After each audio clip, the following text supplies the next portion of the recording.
saya mau kasih contoh sebuah PO ya. Sebuah PO, saya kasih contoh videonya. Video PO. Jangan lupa sound-nya. Oh ya, jangan lupa sound-nya. Jadi, ya ini VO. Kita awali informasi siang hari ini. Saudara, setelah 17 tahun menjadi buronan, pembobol Bank BNI Maria Pauline Lumowa berhasil diekstradisi dari Serbia. Maria melakukan pembobolan kas bank lewat letter of credit fiktif senilai 1,7 triliun rupiah. Indonesia dipimpin Menkumham Yasona Lauli menggiring Maria menaiki penerbangan kembali ke Indonesia dari Beograd, ibu kota Serbia. Indonesia dan Serbia memang belum saling terikat perjanjian ekstradisi. Namun hubungan baik dan diplomasi negara membuat pengejaran atas Maria berbuah ekstradisi. Sebelumnya, Maria melarikan diri ke Singapura pada September tahun 2003. Ya, oke.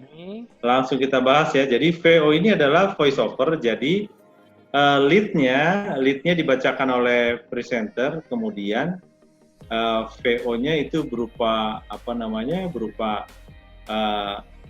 biasanya itu voice over-nya 1, 2, 3, 4 rata-rata 8 sampai 10 kalimat. Jadi videonya itu di-play oleh master control, kemudian dipadukan dengan voice over dengan suara atau dengan naskah yang dibacakan oleh sang presenter. Jadi biasanya berita-berita yang dibuat PO ini adalah berita-berita mungkin yang penting untuk memberikan stressing dan juga mungkin bahannya itu baru tiba gitu ya, bahannya baru tiba sehingga di voice over saja dulu untuk memberikan penekanan. Dan bisa juga di voice over itu nanti ada presenternya tahan baca 5 second sampai 7 second itu untuk memberikan stressing kepada video yang ditayangkan. Ya, berita terbaru gitu kan istilahnya. Berita terbaru biasanya. Berita paling fresh itu keluar dalam bentuk VO dulu biasanya. Betul. Dan untuk siang ini kan ini edisi hari ini ya, liputan 6 siang 9 Juli itu memang kalau aku nggak salah bahan-bahan atau video-video ini dipasok oleh Kementerian Hukum dan HAM karena mereka akhirnya baru berhasil menerbangkan si Lumowa ini dari Serbia. Kemudian itu beredar di kalangan redaksi kalau aku nggak salah ya sekitar pukul 9 lah ya. Sekitar pukul 9, terus kemudian mereka jumpa pers di bandara. Jadi artinya video-video ini hadirnya memang cukup mepet sih di ruang redaksi. Silakan, ada yang mau menambahkan? Acir atau Bayu? Mungkin gua sedikit. Jadi tadi kan lu bilang lead ya. Kalau lead itu kan berarti semacam pembukaan gitu ya. Tapi pembukaan itu dibacakan oleh si presenter dan yang kelihatan mukanya si presenter ngomong ke kamera gitu kan. Betul. Isinya itu mungkin kalau bisa merangkum dari berita yang baru saja tiba itu. Benar nggak? Betul. Atau biasanya satu lagi trik kita di lead itu adalah tidak memberikan informasi semuanya kayak di headernya lampu merah atau lampu hijau supaya penonton mau ngelihat videonya, kira-kira gitu. Oke. Bapak akhir mungkin. Guys, sesuai cita-cita kita di awal yang santai. Santai. Yes, you're right. Kamu kanan. Santuy.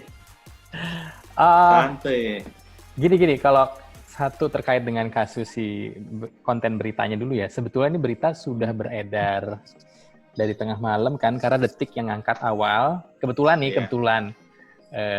di Serbia itu, di kedutaan Serbia, si dubes dan temen diplomatnya itu alumni HI4 tempat gue gitu. Gue udah punya gambar Pak Kralos, foto dan lain-lain.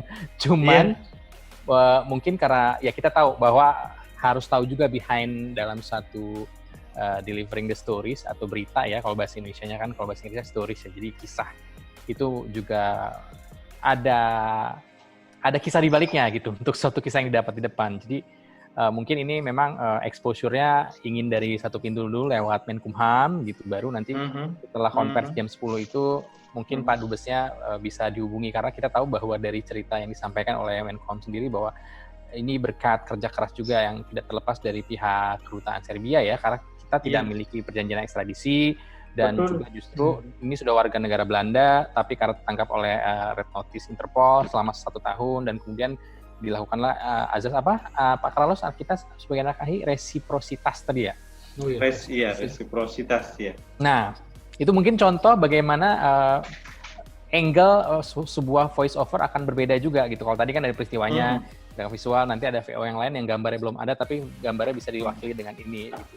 Ditarik secara teknis, mungkin buat kita semua yang udah pernah bikin atau mau refreshing lagi, atau bahkan yang belum pernah mengemas sebuah informasi, ini menarik ya, membahas dengan gaya voice over. Jadi pada intinya secara audiovisual kita punya gambaran terbatas, betul seperti tadi dibilang oleh Carlos bahwa biasanya karena ada keterbatasan sumber informasi visual yang karena baru masuk di redaksi, baru di-share sekitar jam 10, kita mau tayang jam 12 kurang gitu kan, itu kan akhirnya tidak cukup dikemas dengan lengkap.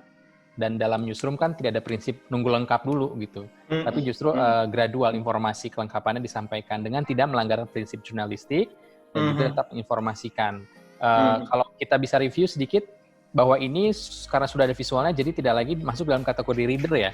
Bisa jadi misalkan dalam konteks TV-TV yang memiliki headline news atau liputan terkini yang per jam hadir, ketika jam 10 informasinya sudah ada tapi visualnya belum ada, itu bisa disampaikan secara reader ya misalkan. Jadi reader itu hanya ngomong doang.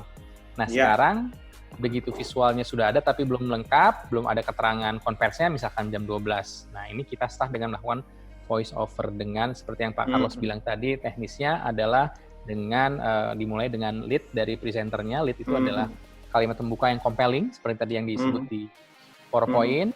Benar, kata-katanya adalah yang hook, yang narik penonton. Jadi kata kunci keduanya yang bikin orang penasaran, jangan dibocorin semuanya, lalu kombinasi dengan gambar. Jadi ini penting banget nih buat teman-teman netizen, para YouTuber, kalau mau bikin informasi berdasarkan gambar yang terbatas bisa namanya voiceover. Oke, jadi ini Saudara, beberapa saat lalu gempa dirasakan di ibu kota Jakarta.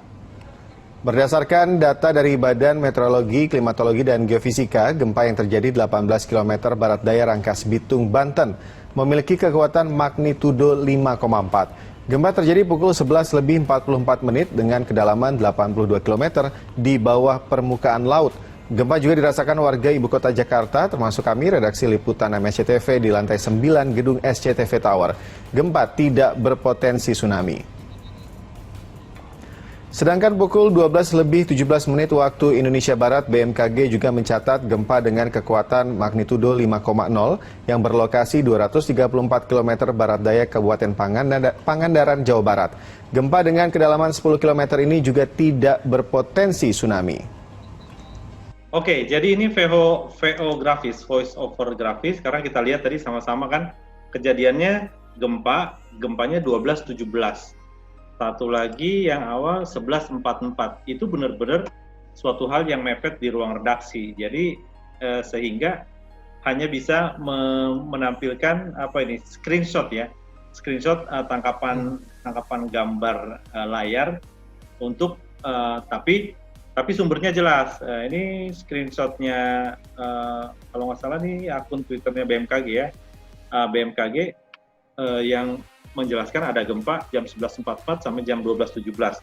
Dan itu terjadi ketika show-nya sedang berjalan. Nah, VO grafis biasanya kita pakai untuk hal-hal semacam ini, seperti gempa, bencana alam yang kita belum dapat gambarnya, atau kemudian ada, mohon maaf, misalnya ini kecelakaan lalu lintas, atau peristiwa-peristiwa lainnya yang ruang redaksi belum punya videonya. Jadi kita kasih VO di lead, kemudian grafis. Nah, satu lagi yang bisa dibuat grafis adalah ya mungkin hanya peta.